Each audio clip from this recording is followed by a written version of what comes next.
Has this happened to you? You set a goal, you are overcome with excitement, determination, and you repeat yourself. This time you really mean it, and for the first few days it seems like it. You wake up feeling energetic, you start moving, you pick up those habits, you write down that plan, you shape that idea, but little by little something changes, the spark fades, that initial impulse begins to fade. Suddenly, staying in bed seems more comfortable than moving forward, and watching a series feels easier than staying focused. And before you know it, you're back to square one, tired, frustrated, wondering, why is it so hard for me to be consistent? If this resonates with you, stick around, because by the end of this video you're not only going to regain your motivation, you're going to learn how to force yourself to take action, even on those days when you don't feel like doing anything, and that, believe me, changes everything. Chapter 1. The Myth of Motivation. Let me tell you something.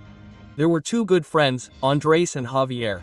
Every year, as if it were a tradition, they would sit down to write down their resolutions, to get in shape, take care of their finances, and start a project of their own. Andres would hit the ground running from the very first day. He would buy beautiful planners, fill his room with inspiring quotes, follow all the personal development profiles, and even download those morning routine apps that promise to change your life. During the first week, he seemed unstoppable. He would get up at the crack of dawn, exercise, eat healthily, and dream big. But in the second week, that energy began to fade. He started skipping exercise and postponing healthy eating. The excuses piled up one after another. I'm not in the mood today, he would say to himself. I'll start again on Monday. Javier, on the other hand, was different. He didn't get carried away by euphoria, no inspiration boards or motivational audios on repeat. In fact, most days he didn't feel like doing even half of the things he had set out to do, but he still did them. No matter how hard, boring, or unmotivated the day had been, Javier kept going without a fuss, without drama, consistently, persistently. And as the months went by, while Andres kept reorganizing his plans and waiting for the perfect moment, Javier was already moving forward step by step, achievement after achievement, not because he was smarter or stronger, but because he had understood a simple truth. Motivation, according to psychologists, is a very volatile emotion that can last only minutes or hours. That's why relying on it alone to achieve your goals is like building a castle on sand. Motivation is a myth. It's just a momentary emotion, an impulse that vanishes as soon as things get complicated. It's like that friend who sticks by you when things are going well, but disappears when the gray days come. Andres thought motivation was the key to success. Javier, on the other hand, had discovered something more powerful. He trained his discipline as if it were a muscle. He didn't wait for the ideal moment. He forced himself to act even and especially when he didn't feel like it, especially on those days when everything inside him was begging him to surrender, because discipline isn't born with you, it's forged. It's getting up when the bed is too comfortable. It's being present when no one is watching. It's doing what needs to be done, even when your mind is screaming, no. So the question is, are you waiting for the urge to come or are you transforming into that person who does it whether or not he feels like it? Do you identify more with Andres or Javier? Write it in the comments, I want to read you. Now that you know why motivation fails, let's see what you can do to overcome it. Chapter 2. How to Force Yourself. The Core Shift. So how do you truly force yourself to do what you don't want to do? You start by flipping a switch in your mind from acting on your emotions to acting on your identity. And what does that mean? When you let your decisions depend on how you feel, your behavior will always be unstable. But when your actions are born from the person you've decided to become, everything starts to align. Think of a light switch. Before, your actions would only come on when the emotion was strong, like turning on the light with the switch set to emotions. But when that energy went out, everything would go dark. Now imagine flipping that switch to identity. No matter if you're tired or bored, the light is always on because you're acting from who you are, not from how you feel. Ask yourself this question: what would the disciplined version of me do right now? Not the tired version, not the one who procrastinates, not the one who makes excuses, the steadfast version, the one who follows through, the one who moves forward, even when I don't feel like it. Would that version skip exercise, get lost on my phone for hours? Would I keep going over the same thing without taking action? No, that version gets up, shows its face, does it without dramatizing, without waiting to feel motivated. That's how change begins. That's how you learn to force yourself. You already know that acting from your identity is key, but what happens when your mind still starts negotiating, making excuses, procrastinating? That's where a simple, yet brutally effective tool comes in. Chapter 3, the 5-second rule. Now let's get practical. One of the most effective tools you can use is called the 5-second rule, popularized by Mel Robbins.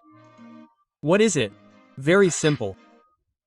The exact moment you feel doubt, when your mind starts making excuses or procrastinating, count down. 5, 4, 3, 2, 1, and take action. Get up, open your computer, put on your shoes, get started on that task. Why does it work? Because your brain is wired to seek comfort, and the more time you give it, the more excuses it's going to come up with. But if you get ahead of the game and get moving before laziness takes over, you win. You take charge. Melvin says that when she started using this rule, she could stop the voice telling her, stay in bed, and literally get out of bed before her brain could say, you better not. That one small action changed her life. If she could do it, so can you. So the next time you're tempted to skip a habit or procrastinate, count down and get started. It sounds silly, but that one small gesture trains your mind to stop negotiating and start taking action. Have you heard about the 5-second rule? Have you used it? Tell me about your experience in the comments. Okay, so you've got a technique for overcoming inertia, but there's something deeper. Understanding why you keep choosing the easy way, even when it hurts you. And for that, we need to talk about the principle that governs most of our decisions without us even realizing it. Chapter 4, the pain versus pleasure principle. Here's a truth we don't always want to hear. Humans are wired to avoid pain and seek pleasure. It's part of our basic nature. But today that system is outdated because often the easiest option is also the one that does us the most harm. Spending hours aimlessly scrolling through social media is far more comfortable than building the future you dream of. Eating junk food offers immediate pleasure, far more tempting than preparing a healthy meal. Staying in bed late feels better in the moment than getting up to work out on a cold morning. But here's the key. You have to turn that equation on its head. Every time you choose comfort, remember that the easy path hides a high price. The pain of regret, the lack of energy, the feeling of stagnation, and watching yourself miss out on opportunities to become all that you could be. So every time you face the difficult path, tell yourself, this effort is worth it. This momentary discomfort brings me closer to the life I want to live. Chapter 5, Small Victories. You don't need to climb the entire ladder in one bound. You just have to take one step. Discipline is built by piling up small accomplishments one after another. You force yourself to write one line, to doing a single push-up, to studying for just 10 minutes. And here's the amazing thing, when you start, you keep going because momentum creates motivation, not the other way around. Don't wait until you feel that spark of inspiration. Feel inspired because you took action. Commit to doing it for even just 5 minutes a day and watch those 5 minutes multiply into so much more. As Aristotle said, we are what we repeatedly do. Excellence then is not an act, it's a habit. Chapter 6, Be your own coach, not your critic. Pushing yourself is not easy. There will be days when you fail, when you fall. That's where the importance of being your own best coach comes in. Think of a friend who made a mistake. Would you tell them they're a failure?